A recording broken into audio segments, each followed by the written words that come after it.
Pronto. Mais uma vez, uma boa noite a todos. Mais uma vez, também muito obrigado pela presença.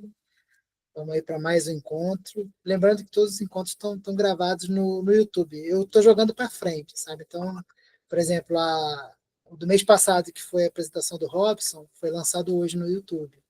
Então, essa minha que eu estou gravando hoje vai ser lançada na próxima, quando vier outra pessoa apresentar. Inclusive, para a próxima, já estamos aí em diálogo aí com quem vai ser a próxima pessoa a apresentar. E tudo indica que vai ser uma boa notícia, como sempre.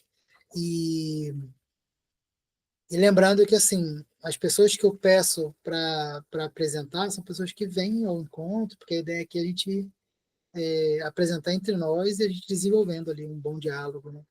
E o seminário ele é aberto a pessoas que não são formadas em filosofia clínica, mas é lógico, aqui para apresentar eu peço pessoas que são formadas ou estão em formação, mas a ideia não é que a pessoa precise ter 30, 40 anos de experiência. A pessoa estiver estudando, quiser apresentar um pouco do resultado dos próprios estudos, também a gente pode conversar, é muito bem-vindo aqui, eu acho que sempre enriquece o diálogo nosso, né?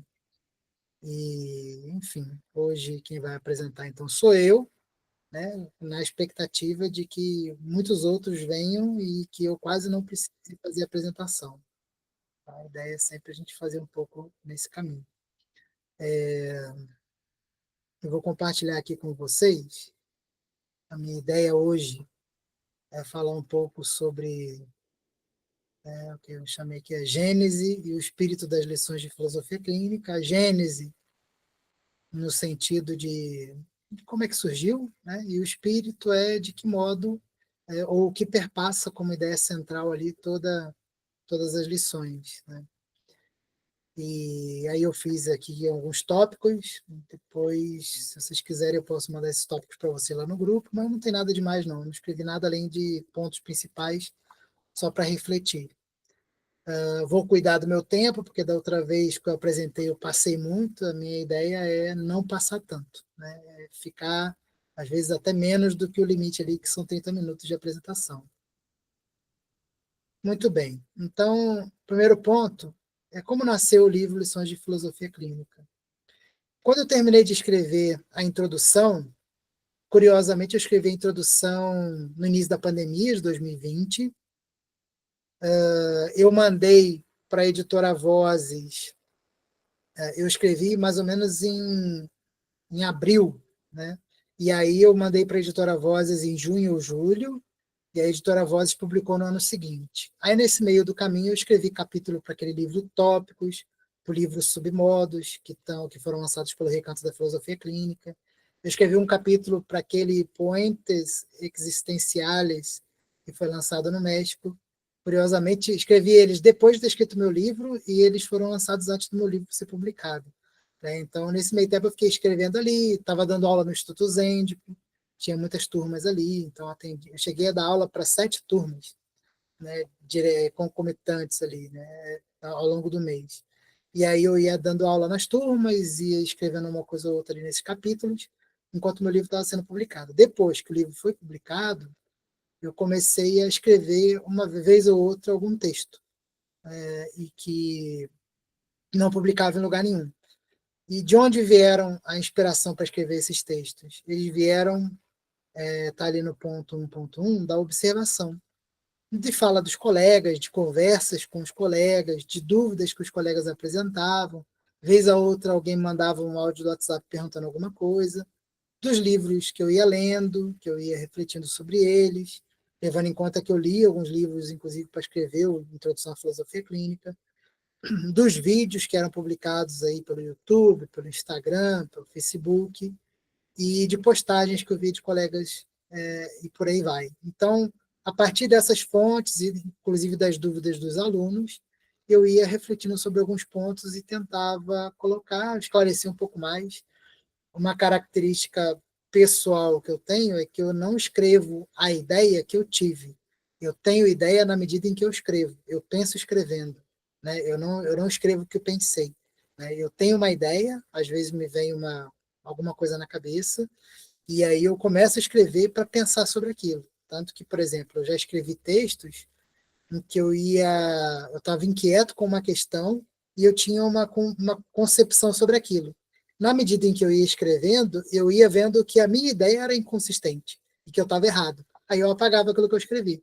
Então, assim, eu já fiz muito textão de Facebook que eu apaguei antes de publicar, porque eu vi que no fim das contas era eu que estava errado, né? Então, isso me ajuda. Então, escrever para mim é uma forma de pensar, né? Uma reflexão. Eu escrevo enquanto eu estou ali ou com a mão na caneta ou com a mão na tecla do computador.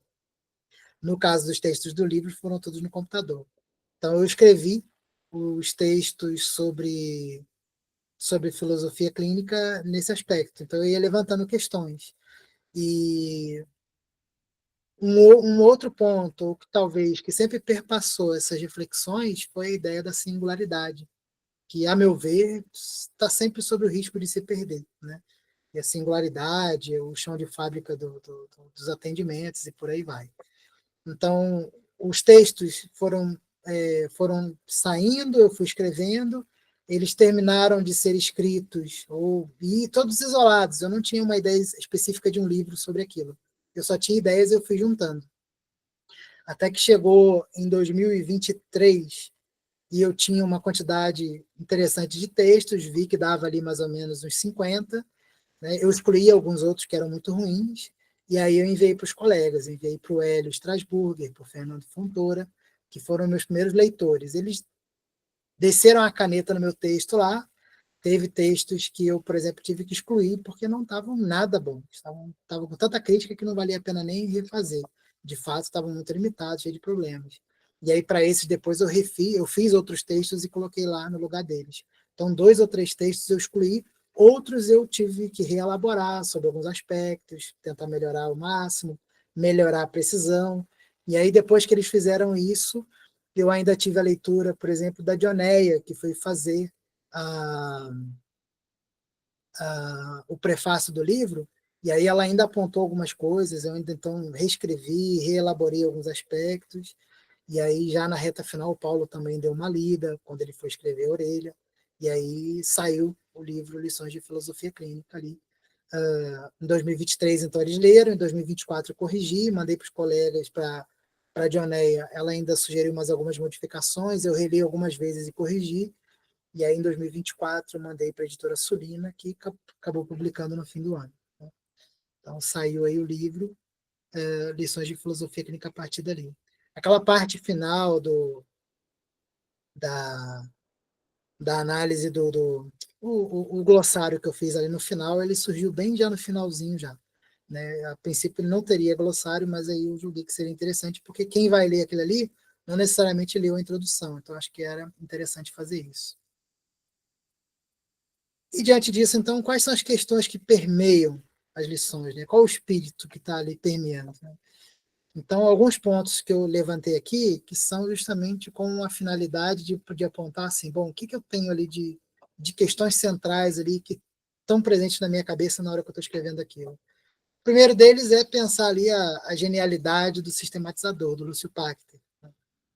E consideremos que o Lúcio Pachter, e isso eu coloco lá algumas vezes, a meu ver, ele foi um filósofo clínico que pensou a filosofia clínica. Né? Ele não foi um filósofo que pensou a filosofia clínica, ele já tinha a cabeça de filósofo clínico quando ele leu a filosofia e quando ele pensou a filosofia clínica. Tanto que até quando vocês forem ver há vídeos dele dos últimos anos e até de anos mais atrás, quando ele vai comentar os autores da filosofia, ele não fala dos filósofos como um crítico, um analista filosófico. Ele lê os autores como um filósofo clínico, ainda que esteja falando da teoria desses autores. Então, a genialidade do Lúcio foi justamente em pensar a filosofia clínica estando fora dos muros da academia. Foi, inclusive, o que fez com que ele conseguisse pensar a filosofia clínica. Dentro do ambiente acadêmico, muito provavelmente ninguém conseguiria pensar alguma coisa que sairia como filosofia clínica. Talvez se conseguiria aquilo que a gente tem, que é, por exemplo, aconselhamento filosófico, filosofia prática, que são uma espécie de extensão de aula de filosofia, em alguma medida. Né? Tem o seu mérito, mas está muito longe de ser alguma coisa próxima do que a filosofia. Então, a gente tem esse ponto. Então, a genialidade do filósofo clínico está justamente do Lúcio está justamente em ser alguém que fora dos muros da academia conseguiu pensar a filosofia clínica. Se tivesse lá dentro, provavelmente não faria. Né? E aí os limites do sistematizador tá em justamente e não perceber talvez que o que ele faz não é exatamente filosofia, né? Embora a filosofia esteja no presente em toda a sistematização do método e esteja como base de toda a organização, a filosofia clínica ela não é propriamente um exercício filosófico tal como se faz na academia. Por isso, quando ele diz que, por exemplo, a filosofia clínica é a filosofia acadêmica aplicada ao consultório, é muito mais do que isso, né? A filosofia clínica é um método que me ajuda a compreender as pessoas dentro do consultório.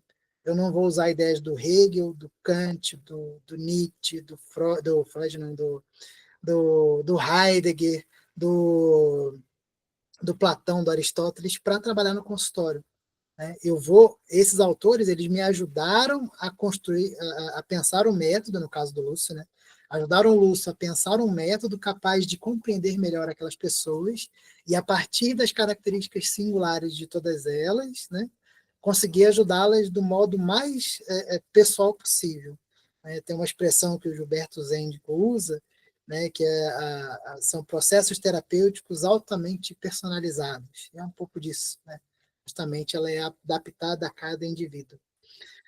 Então, esse é o limite e a genialidade. Então, os alcances e os limites do pensador. A filosofia clínica ela não é uma filosofia aplicada ao consultório. Na verdade, é uma filosofia, ela se valeu da filosofia para pensar-se metodologicamente e, a partir da metodologia, poder ser usada no consultório. É uma das coisas que eu reafirmo, porque há uma certa ambiguidade na hora de compreender isso, de falar sobre isso dentro do mundo da filosofia clínica, que a gente vê muito. Uma outra questão que eu busco fazer ali no livro é reafirmar a novidade da filosofia clínica. Qual é a novidade dela? A ideia da singularidade. E a filosofia clínica, às vezes, ela é vista, e é muito comum, às vezes, a gente ver a ideia da filosofia clínica como dialogando com outras abordagens terapêuticas, buscando ponto em comum. Só que a meu ver, a gente não dialoga quando a gente traz pontos em comum. A gente tem um bom diálogo quando a gente consegue ver justamente as diferenças. Porque o que há de comum, eles simplesmente são pontos comuns. A gente não precisa dialogar sobre isso. As diferenças é que vão enriquecer o discurso. E o que é próprio da filosofia clínica é a sua radical opção ou direção para a singularidade. Então, aquilo é que diferencia a filosofia clínica de todas as outras abordagens terapêuticas. Assim como a psicanálise trouxe o inconsciente, e aquilo é próprio dentro do mundo das terapias para contribuir, a filosofia clínica é a singularidade. Né? A terapia cognitivo-comportamental tem um pressuposto também que torna ela única. Então, cada abordagem terapêutica, seja dentro das terapias psicológicas, dentro das vertentes da psicanálise, dentro de outras vertentes terapêuticas chamadas alternativas, elas têm aquilo que é próprio delas e o diferencial delas no mundo da terapia é justamente cada uma das coisas que elas defendem. No caso da filosofia clínica é a singularidade, que, sob muitos aspectos, a meu ver, costuma estar sempre ao risco de se perder num discurso de algum filósofo clínico. Né? Então, um filósofo clínico que às vezes não se recicla, não revê conteúdo, não se mantém estudando, a primeira coisa que acontece é fazer a filosofia clínica se afastar. Né? E aí tem aquela frase lá do Hélio que a filosofia clínica é uma amante ciumenta, né, e generosa, porque ela exige muito, mas ela também dá muito para aquele que se entrega a ela. E aí teve uma fala lá do Robson junto com a Flora, né, que concluíram também que a filosofia clínica é ingrata, né? Então ela é ingrata porque se você não dedica a ela também, ela larga. Aí a pessoa logo daqui a pouco já não lembra mais de nada do que tem ali. Muito bem. Então, outro ponto aqui, que é o 2.4, né, o risco das deturpações como perda do chão de fábrica. Então, assim, onde que a filosofia clínica se realiza? Ela se realiza no consultório. prefácio, ou a epígrafe, na verdade, das lições, é uma fala do Lúcio, que está nos cadernos, em que ele diz que ele, não, que ele teve que deixar, não sem dor, tudo aquilo que não teve aplicação prática. Ou seja, o meu critério do uso da filosofia clínica é o consultório. Não é uma série de abstrações que eu posso construir para afirmar uma visão de mundo, uma visão da realidade. A filosofia clínica ela se realiza na prática dos atendimentos. E aí, quais são alguns dos riscos que eu aponto lá? A ideia da romantização. Romantização no sentido de falar muito bonito sobre filosofia clínica, coisas que não ajudam em nada no consultório. Então, se romantiza muito, se constrói discursos bonitos, mas que na prática, tá, daí, o que eu vou fazer a partir disso? Aí, às vezes, não se tem nada, né? Não dá para aproveitar nada daquilo que foi dito. Então, assim, é possível falar bonito da filosofia clínica? Claro, é possível, mas se ela não tem aplicação prática, o grande problema é que, às vezes, essa romantização fica parecendo como se a filosofia clínica fosse aquilo, e, na verdade, não é. Tem também as distorções, e, às vezes, essas distorções vêm justamente quando se perde essa perspectiva do chão de fábrica e começa a se falar sobre filosofia clínica ou sobre partilhante, sem pensar em como aquilo acontece na prática. Né? Então, o que eu já vi, por exemplo, de afirmação de como funciona um submodo, né? Aí vão dizer assim, esse submodo funciona para a situação X e Y. Ou seja, delimita o uso do submodo a uma ou duas situações, perdendo a perspectiva de que se a filosofia clínica ela se realiza na prática e ela se adapta a cada singularidade, eu também posso ver o uso do submodo adaptado a cada partilhante singularmente. E isso às vezes se perde. Então, às vezes, o uso dos submodos é deturpado ou é limitado e não é bem aproveitado. E dos tópicos também. Né? Se constrói, às vezes, discursos muito interessantes sobre os tópicos, mas que na prática não dá para ouvir nenhum partilhante entender que tópico é aquele de fato, tal como está aparecendo. E um terceiro aspecto aqui dessa perda das bases é a ausência de retomada das bases. Então, eu já vi muitas vezes se falar que exames categoriais e estrutura de pensamento sobre modos é uma estrutura rígida, limitada, e que eu preciso, às vezes, abdicar da filosofia clínica para conseguir chegar a uma singularidade. Eu falei, então a filosofia clínica não serve para nada. Né? Porque se ela se diz voltada para a singularidade, eu preciso abdicar do método para abraçar uma singularidade, então, eu não estou fazendo, ou a filosofia clínica, então, ela não concretiza aquilo a que ela se propõe. Né? E quando, na verdade, é muito pelo contrário. As bases da filosofia clínica é o que há, a meu ver, sempre de muito mais avançado daquilo que se trabalha quando se fala dela. Né? A boa compreensão das categorias, tópicos e submodos, ela se dá na medida em que a gente consegue pensá-las do modo tão aberto que se adapta a cada indivíduo singularmente, cada indivíduo em particular.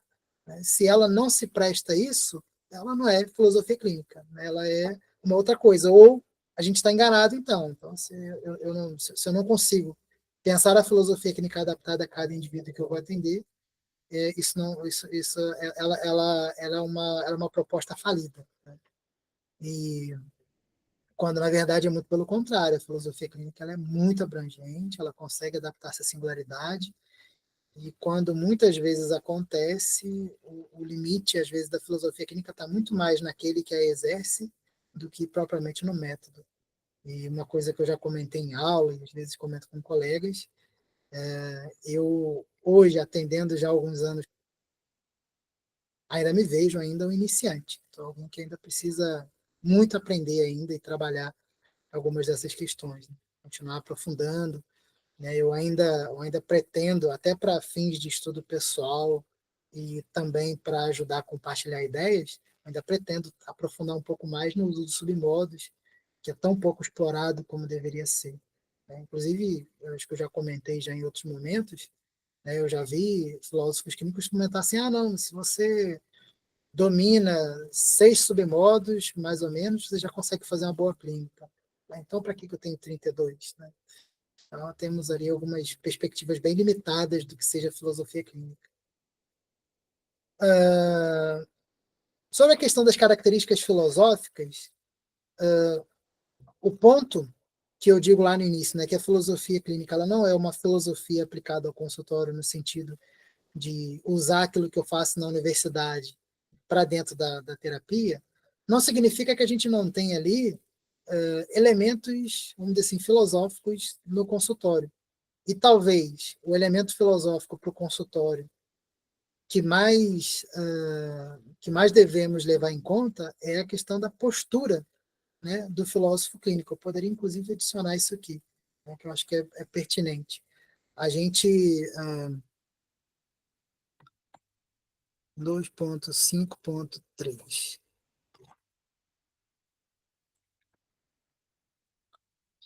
A gente tem, na filosofia clínica, uma postura do filósofo clínico, uma abertura do filósofo clínico para aquilo que vai aparecer. E por que que essa postura ela tem essa característica, vamos dizer assim, filosófica?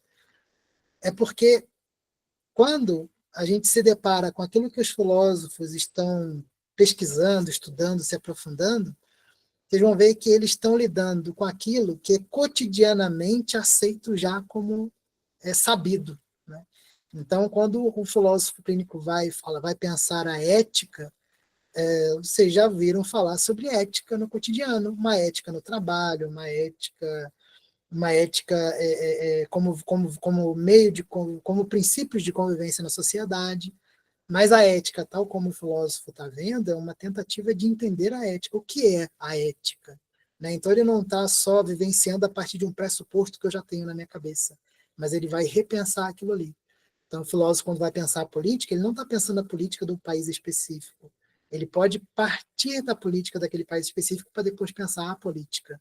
Então, as coisas que aparentemente são já sabidas no cotidiano, elas tomam uma outra perspectiva quando a gente vai olhar com olhares filosóficos. Tem um filósofo brasileiro que vai dizer que a filosofia ela é a desbanalização do banal, ou seja, aquilo que todo mundo dá por sabido, né? Por exemplo, o que é o ser humano? O ser humano sou eu, é você. Né? O filósofo ele não vai dar por sabido, ele vai questionar partindo muitas vezes de pontos específicos, de manifestações específicas, se permitindo, entre outros aspectos, o tal do espanto, da admiração. Né? Filosofia, vamos chamar em grego de taumatzen, né? O tauma, né? É um espantar-se com aquilo que está diante de mim. É como se aquilo que para onde todo mundo olha com familiaridade, o filósofo clínico olhasse com uma característica de inédito. E na filosofia clínica isso acontece justamente diante do partilhante. Né? Se um partilhante me diz assim, eu ando muito triste, não estou conseguindo sair da cama, não estou conseguindo levantar para ir para o trabalho, tenho estado muito para baixo, me diminuindo, e às vezes eu só quero dormir. Aquilo, para um olhar já acostumado pelas afirmações do cotidiano, pode cair naquilo que se chama de depressão. O sujeito está depressivo. Né? O filósofo clínico não, né? O filósofo clínico ele vai entender, opa, temos aqui uma manifestação do meu partilhante. Onde eu compreendo isso no todo que é o meu partilhante? De que modo eu vou entender esse partilhante? Né? Onde uma pessoa vê alguém dizendo assim, olha, eu não estou conseguindo me concentrar, eu sou distraído desde criança, eu não consigo me focar em nada, ou alguma pessoa começa a me falar, eu já começo a imaginar outras coisas, eu começo a estudar, eu me desfoco, eu penso num monte de coisa, às vezes eu fico muito, muito distraído e não consigo pensar numa coisa até o fim. Alguém com um olhar cotidiano poderia dizer, então provavelmente você tem TDAH, né? Transtorno de déficit de atenção e hiperatividade. O filósofo clínico vai ouvir e vai entender, e vai ouvir e vai perceber assim, o meu partilhante, ele disse que tem dificuldade de se concentrar. É isso. Né? Essa é a novidade do meu partilhante. Eu não tenho perspectivas tipológicas, de diagnósticos para conseguir entender aquela pessoa. Eu entendo aquela pessoa do modo como ela se manifesta, organizando aquelas informações para entender naquela pessoa como é que aquilo acontece, de que modo que aquilo se encaixa no todo dessa pessoa, e em que medida isso está gerando alguma dificuldade, algum sofrimento, alguma inquietação que possa ser trabalhada. Por isso nós temos essa abertura, o inédito, essa postura fenomenológica, que no livro é muito indicado, algo que o Fernando trouxe. Né? O Fernando Fontoura comentou sobre a presença da fenomenologia na filosofia clínica como um pressuposto de postura e não como um conteúdo teórico, porque nada mais contraditório em pensar a fenomenologia do que pensá-la como um conteúdo teórico da filosofia clínica. Ela está presente na filosofia clínica como postura, ou seja, como abertura às manifestações. Só que a gente tem essa abertura, essa acolhida daquilo que aparece, e depois a gente organiza aquilo em tópicos, submodos e categorias. Então a gente tem a postura do filósofo clínico como fenomenológica, no sentido de deixa vir sem que eu interprete. E depois que ele vem, eu organizo. Eu continuo sem interpretar, porque o sentido vai sempre ser dado por aquela pessoa. Né? Então temos a postura fenomenológica, temos a hermenêutica compreensiva também, que é uma contribuição recente do Hélio. E aí, como eu disse, o Fernando ele não inventou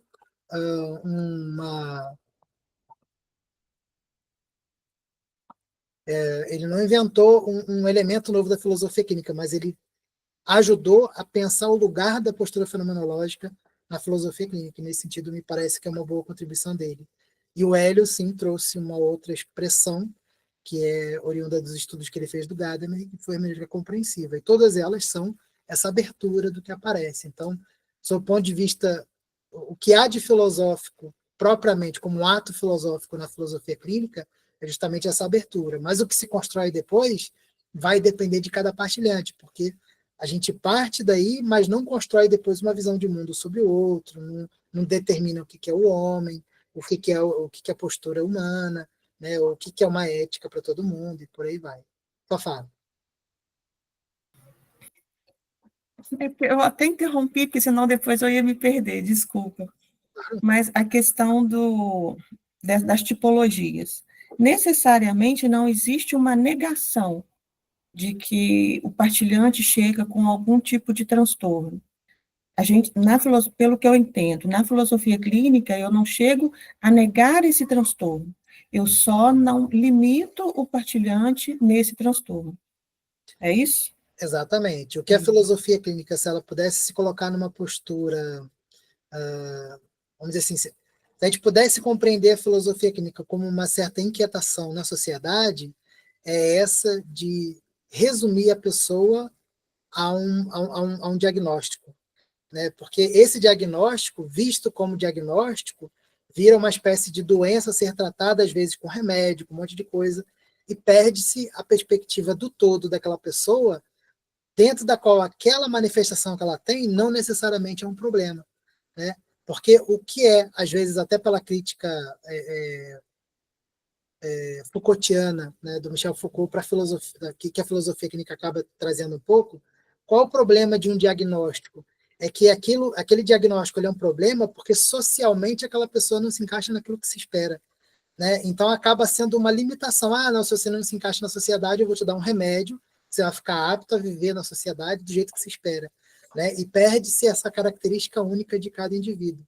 Então, se há uma questão que a filosofia clínica traz, ela não nega, mas quando ela pega essas características que outras áreas apresentariam como um diagnóstico propriamente dito, o filósofo clínico entende. Essa é uma parte dentro de um todo e que pode ser trabalhado dentro desse todo, não necessariamente como aquilo que se convencionou chamar doença, porque ele não é uma doença, às vezes ela é só uma manifestação daquele indivíduo. Porque doença, no fim das contas, seriam aquilo que, por exemplo, pelo exame se conseguiria identificar. O sujeito, sei lá, tem um tumor, então assim, eu vou ver o tumor ali. Mas doença mental muitas vezes é só um nome que se dá uma série de características. Se você tira um ou coloca outro, já muda o nome. Né? Um pouco nesse sentido.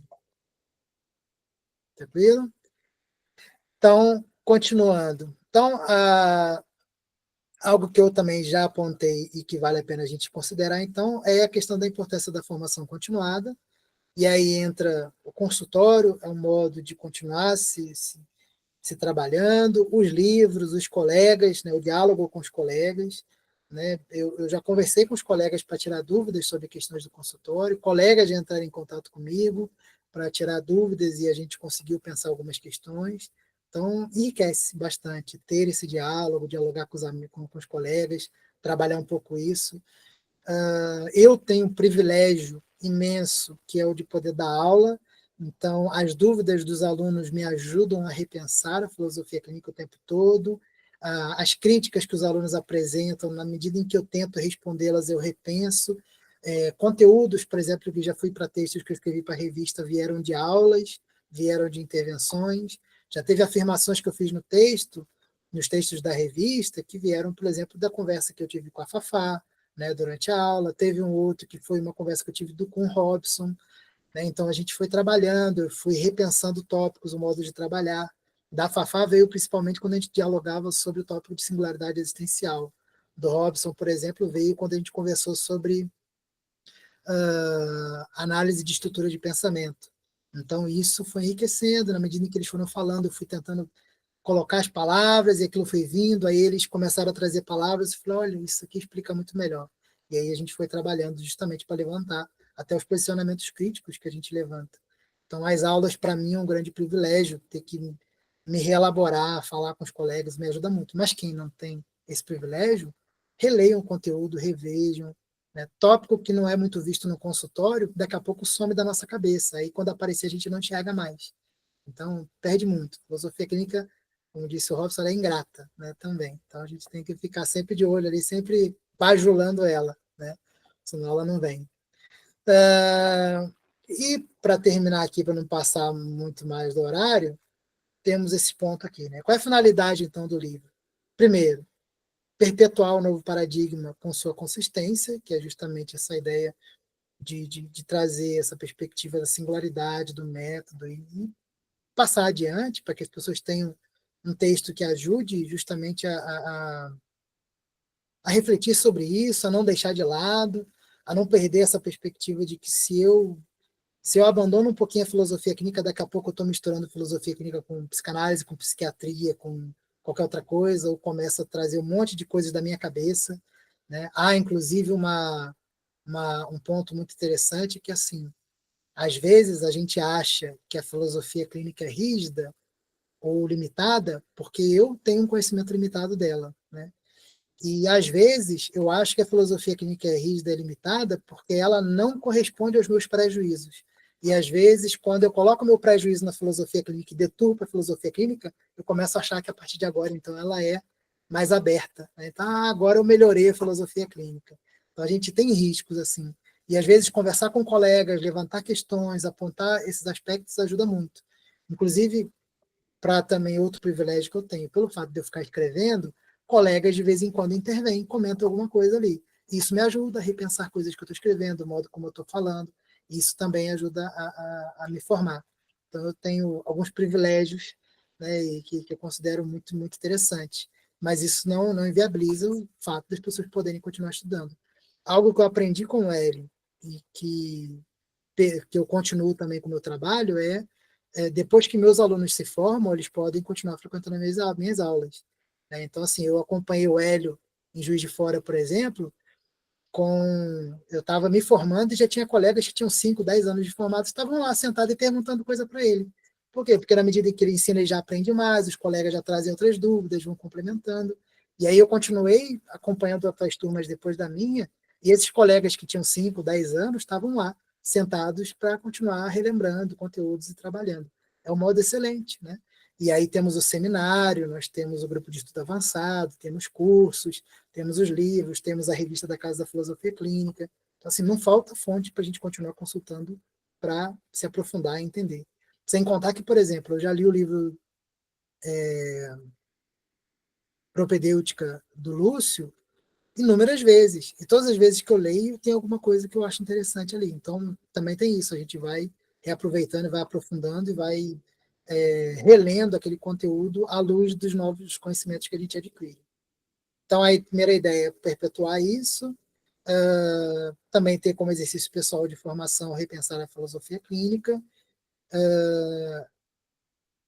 inclusive levantar ali, trabalhar um pouco o senso crítico, né? Eu acho que eu botei isso no quarto ponto aqui, está lá embaixo.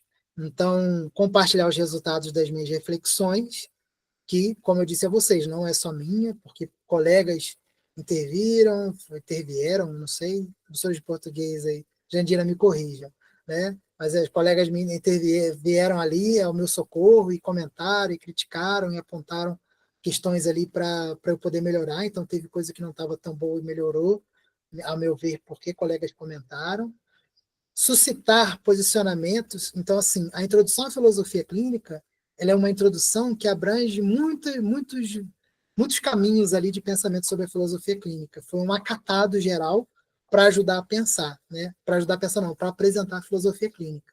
Esse não, esse eu já afunilo, eu já sob certo aspecto eu me coloco, eu levanto críticas, eu aponto algumas questões inquietantes, e diante disso eu não espero que as pessoas concordem comigo. Eu espero que elas venham, dialoguem, pensem ali junto para a gente continuar pensando a filosofia clínica. Inclusive, um texto que foi para essa edição de inverno da revista, eu comento sobre isso, né, sobre as críticas ao meu livro, que são muito bem-vindas.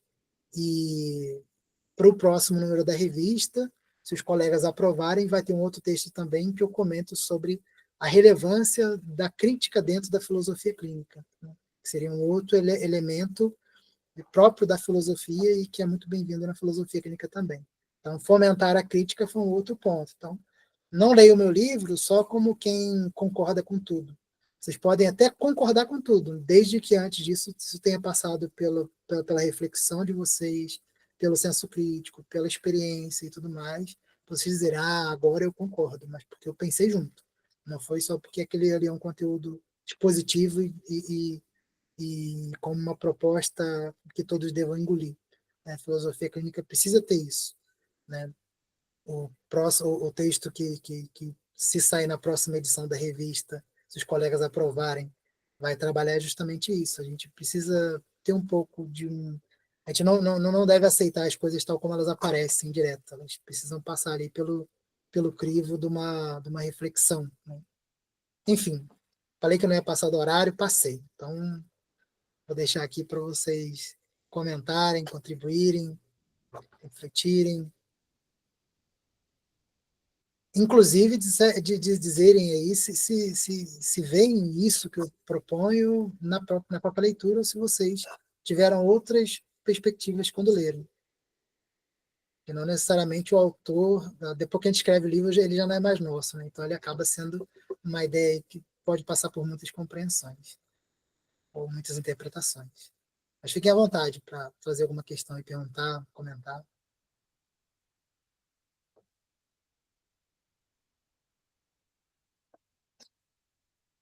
Silêncio. Ô Miguel, esse livro me ajudou muito, assim, eu já estou fazendo estágio, né? Então, eu percebo que o estágio é uma parte mais profunda de estudar, porque a teoria, a gente tem a teoria toda, mas quando a gente parte para a prática, eu percebo que não é que falta, mas é profundo. É quando você vai fazer as análises, você consegue ver na prática a teoria do método que é dado nas aulas. E eu percebo que esse livro veio de encontro. Por isso que tem muitas coisas nesse livro que me ajudaram e me ajudam até hoje nos meus atendimentos, né? Por isso que eu quis foi ler a lição sobre a navalha de Oca, porque foi a navalha de Oca que me ajudou a entender alguns conceitos e a minha postura enquanto filósofo clínico. Então, achei assim que esse texto do livro, né, me deu uma ajuda muito grande. E uma coisa que você falou que é verdade, faz muita diferença continuar estudando. Porque às vezes, assim, eu vejo que as aulas que você me deu foram diferentes. E aí, quando eu participei da aula da Fafá, eu aprendi mais. Não é que eu não soubesse, mas a dúvida do pessoal da turma da Fafá era muito interessante. E agora, já atendendo, eu vejo que a turma, essa turma agora que eu estou acompanhando, me faz ver coisas que eu não via. Porque, assim, essa formação continuada é interessante para o filósofo clínico, não só para o filósofo clínico, mas para a gente que está aqui na Casa da Filosofia Clínica, porque, por isso que eu reforço, a filosofia clínica ela é ingrata.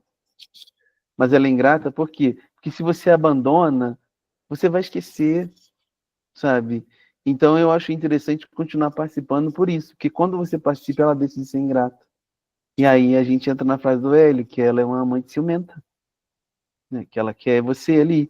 E a gente faz com tantas coisas, a gente repete várias vezes, por que não repetir com a filosofia clínica? Né?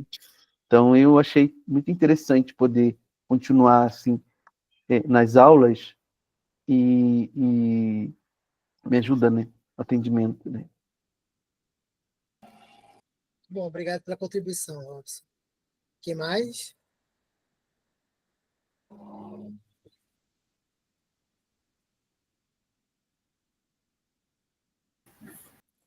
Essa questão que eu levantei, te interrompendo, foi uma coisa que até surgiu, assim, igual dessa questão da formação continuada, de ficar participando dos encontros, a leitura.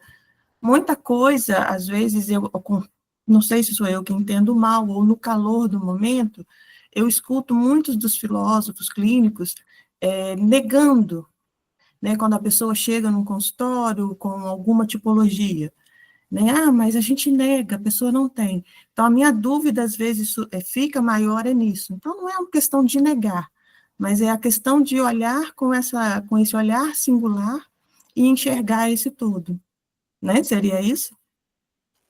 Exatamente. Porque se você. O limite de olhar algo e dar o nome desse algo de doença é que a gente esquece o resto, né? É como eu vi um médico esse tempo falando, falou assim, a gente é médico de doença, a gente não é médico de qualidade de vida, de saúde. A gente não trabalha a prevenção de nada, a gente só trabalha quando a pessoa já apresenta no consultório algum problema, alguma questão. E o filósofo clínico, ele não é um terapeuta que está com ferramentas para lidar com algumas, vamos dizer assim, doenças, ditas doenças mentais específicas. Ele trabalha a pessoa como um todo. Então, aquilo que é chamado de depressão, de transtorno de ansiedade, de TDAH ou de qualquer outra coisa, por outras abordagens e tem ferramentas específicas para aquilo, o filósofo clínico entende, acolhe aquilo que a pessoa apresentou, mas é vista no todo dela. Então, ele vai buscar ver essa pessoa na sua estrutura de pensamento, nos seus submodos e nas suas categorias, a ponto com a finalidade de tentar ajudar essa pessoa, mas não mais considerando aquilo como, vamos dizer assim, um defeito. Né? Ele vai considerar como uma característica dela e em que medida que ela atrapalha. Porque, por exemplo, uma pessoa que é muito distraída, que poderia ser diagnosticada com TDAH, ela também, em alguns momentos, pode ter uma grande capacidade criativa, que se ela usar muito aqueles remédios que aumentam o foco, ela vai perder. Né? Então, não necessariamente alguma coisa que, em tese, é doença ou um problema mental, ele deva ser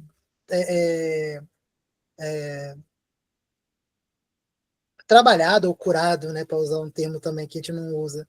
Né? Então, a gente acaba controlado. Então, assim, às vezes a gente pode direcionar, né, para que aquilo ali se torne algo positivo. Né? Então, quando a gente perde esse olhar para alguma coisa que antes era chamada de doença, a gente começa a trabalhar só aquele indivíduo, sem nenhuma comparação externa, sem nenhuma tentativa de enquadrá-lo em alguma função social, e a partir disso a gente vai ajudar. Então, assim, é lógico que aquilo que é chamado de doença, um transtorno mental por outras abordagens, é claro que isso pode aparecer no consultório como uma dificuldade, um problema a ser trabalhado, mas aí o modo como vai ser trabalhado também vai ser singular, justamente por isso, porque eu estou pensando no todo daquele indivíduo. Não é da alçada do filósofo clínico fazer diagnóstico nem trabalhar com ele, né? Uhum. E, por exemplo, usando o exemplo do TDAH, uma pessoa pode aparecer no consultório, um partilhante, falar alguma coisa que vem com diagnóstico de TDAH, mas em que circunstâncias isso acontece? Né? A pessoa pode estar vivendo alguma coisa ali naquela fase da vida, que ela não está conseguindo prestar atenção nas coisas, mas que não é dela. Né? E é com isso que o filósofo clínico vai trabalhar. Fazer uma observação, Robson, eu não acho que ela seja ingrata, eu acho que ela é muito exigente.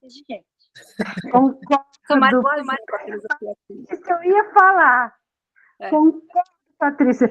A filosofia... Desculpa, eu te interrompi, Fá, continua. Não, eu te interrompi.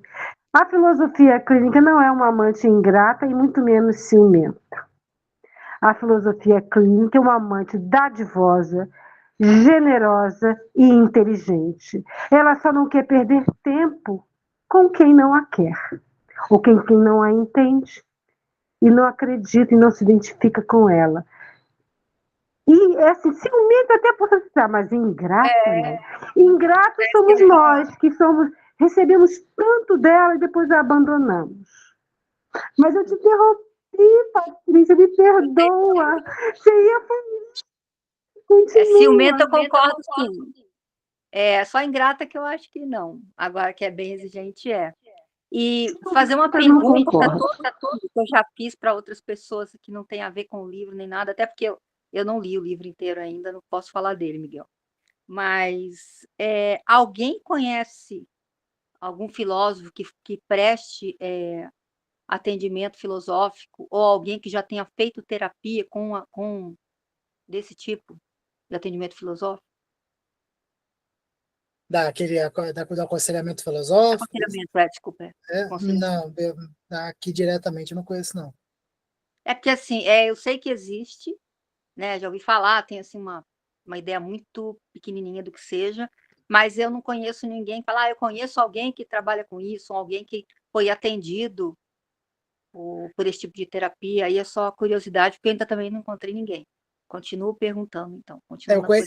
Eu conheço gente formada, eu cheguei a participar de um café filosófico com um monte de gente formada lá em São Paulo, lá de São Paulo, participei do café filosófico virtual, mas era curioso porque todas as perguntas deles eram muito mais dentro da filosofia do que sobre o consultório, né? Então as inquietações eram muito mais. O Bruno falou que fez 3 sessões. A preocupação então, tem dele, alguém aí. sim, me parecia muito mais uma questão de cunho filosófico, de um certo preciosismo dos conceitos do que provavelmente do consultório, do que questões de terapia mesmo. Entendi. É porque eu fico curiosa, né? O que é isso? A gente sabe que existe, mas alguém que pudesse falar mais ou menos, ter uma ideia de como é que é. Não estou querendo comparar com nenhum tipo de terapia, não, para ter uma ideia mesmo de como é que seja, por isso que eu sempre pergunto. O Bruno quiser comentar? Então, eu tive contato com a filosofia de aconselhamento porque eu queria fazer alguma coisa relacionada à terapia. E eu fiz para ver como é que funcionava. Foi até em Poços de Caldas que eu morava lá. Não sei se a pessoa ainda atende. Sim. E é bem isso que o Miguel disse. Tem uma temática bastante voltada para a história da filosofia e a filosofia na história. Então, assim, existem muitos verbetes de filósofos na linguagem do terapeuta. E ele tem. Há momentos de diretividade onde ele pergunta o porquê daquilo para mim, às vezes até me interrompe e pergunta o porquê. Aí eu paro, tento explicar esse porquê, e ele faz uma anotação. Aí eu volto a falar. Então, existe muito isso.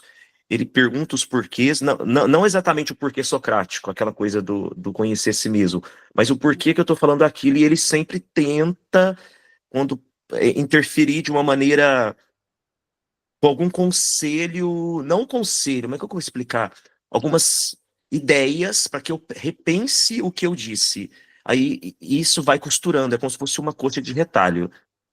Entendi. Eu achei assim, se fosse uma conversa de bar, eu achei maravilhoso aquilo. Uma conversa de bar achei muito boa. E é legal ouvir. Eu falei assim, cara, eu faço isso de vez em quando com alguns amigos que fez filosofia junto comigo. Mas ele tenta aplicar isso na terapia, né? Não existe uma sistemática como a filosofia clínica que iniciei os estudos esse ano com o Miguel. Não existe essa episteme que eu estou vendo na filosofia clínica. Legal. Obrigada, Bruno. Muito bem. Sobre essas abordagens, eu fui procurar textos na internet há um tempo atrás e vi muito artigo de Portugal, né, que no Brasil tinha pouca coisa publicada, assim. Aí li bastante coisa, mas me parecia muito nessa linha mesmo, assim, bem como se fosse meio que fazer filosofia com o outro ali, enquanto eu estou dialogando, né? Então, me pareceu, ficou bem nessa linha. Muito bem, mas não é necessariamente uma coisa ruim, né? Mas não tem. Não. Eu acho que isso vale para todas as abordagens terapêuticas, assim. Acho que elas não são ruins, não é para tentar dizer qual é melhor ou pior, mas elas têm aquilo que é próprio delas e não necessariamente as pessoas vão conseguir se adaptar ou gostar, né? Sim. que serve para um, não serve para o outro, né? Uhum, exato. Justamente por causa da singularidade de cada um. Isso. Do Perfeito. terapeuta e do partilhante, né? Dos Uhum. dois. Muito bem. Mais alguém quer comentar alguma coisa? Estamos na reta final. Oi, gente, eu tive dificuldade de achar a mãozinha aqui. Boa noite para todos. Que bom que tu esticou um pouquinho a fala, que eu tive dificuldade de entrar no horário e consegui te ouvir um pouco, Miguel. Gente, eu estava ouvindo vocês com relação ao aconselhamento. Eu tenho formação em filosofia prática também. E em alguns momentos, não é o aconselhamento, mas eu penso que uma vez tendo um esboço robusto da EP do partilhante, quando é necessário alguma informação dirigida, cabe, com esse respeito, puxar algum viés da filosofia, na história da filosofia mesmo, mas com um fim muito cirúrgico, né? Muito preciso, respeitando, obviamente, a EP. Era só esse comentário. Bom, obrigado pela contribuição, Ana Rita. Muito bem, então agradeço a presença. No mês que vem teremos outro. Como eu disse, já estou conversando com a próxima pessoa que vai apresentar. Espero que vocês estejam presentes. Vai ser na última semana de julho, dia 30. Teremos tempo até lá. E essa gravação aqui também vai ser publicada no dia 30. Geralmente a publicação do mês eu já coloco na semana do próximo. E é isso, muito obrigado pela vinda de vocês, pelos comentários, pelas dúvidas, pelas contribuições. No mês que vem tem mais. Obrigada, gente. Boa noite. Obrigada, Miguel. Tchau. Obrigada. Beijo, gente. Comigo não, Robson. Tchau. Beijo. Beijo, gente. Boa noite, obrigado, pessoal. Boa noite, Ana Rita. Boa noite, Miguel. Boa noite a todos, colegas. Grande abraço.